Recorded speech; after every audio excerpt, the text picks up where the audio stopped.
Negara Republik Indonesia merupakan negara agraris, di mana mayoritas penduduknya bermata pencaharian bercocok tanam atau bertani.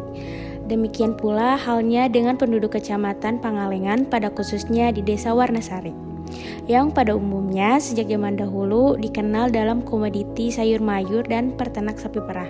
Di samping wilayah Desa Warnasari yang terkenal akan komoditi sayur mayurnya, juga tak kalah pentingnya produksi teh hijau atau merah yang merupakan produksi andalan di daerah ini.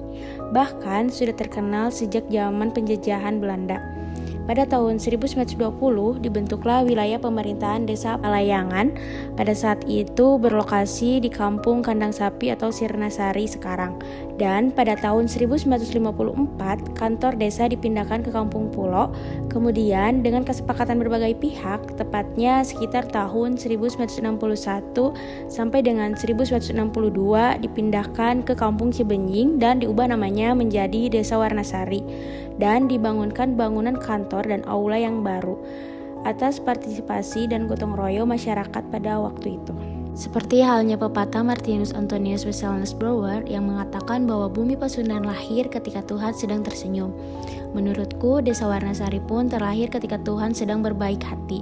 Begitu banyak keindahan yang tercipta di dalamnya dari luas wilayah 2.354,11 hektar, terletak pada ketinggian kurang lebih 1.442 mdpl dan memiliki suhu udara rata-rata 12 Celcius sampai dengan 25 Celcius.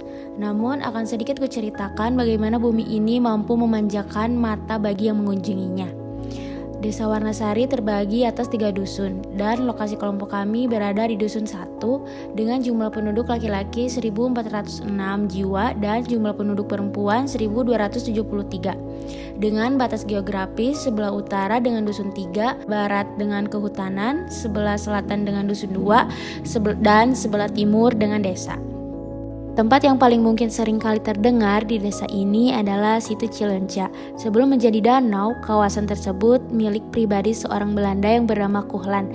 Kemudian dibuatlah danau buatan dengan cara membendung aliran sungai Cileunca sebagai tempat penampungan air untuk pembangkit listrik tenaga air yang berlokasi di sentral Plengan. Di samping potensi yang banyak itu, tak sedikit juga permasalahan yang kami temui di Dusun 1 Desa Warnasari, yaitu rendahnya motivasi belajar anak dan dorongan dari orang tua sehingga membuat ia putus sekolah. Pengetahuan masyarakat masih sangat rendah terhadap pendidikan anaknya, banyaknya pernikahan dini, kurangnya kesadaran dalam membuang sampah dan mengolah sampah. Rendahnya harga jual hasil perkebunan dan peternakan, kurangnya pengetahuan anak-anak mengenai agama. Nah, selain itu nilai budaya, tradisi, kepercayaan yang ada di Desa Warnasari, yaitu sebagian penduduk yang masih melakukan cara-cara tertentu yang berhubungan dengan kepercayaan dalam memproduksi pertanian. Misalnya, penanaman harus dilakukan fakta hari pasaran pahing, kemudian ketika ingin kita menuai sebaik-baiknya dinomanis dan lain sebagainya dengan maksud agar hal-hal yang tidak diinginkan tidak terjadi. Dalam kegiatan perdagangan juga masih memperlihatkan cara yang ada hubungannya dengan kepercayaan, walaupun hanya sebagian saja yang melakukannya.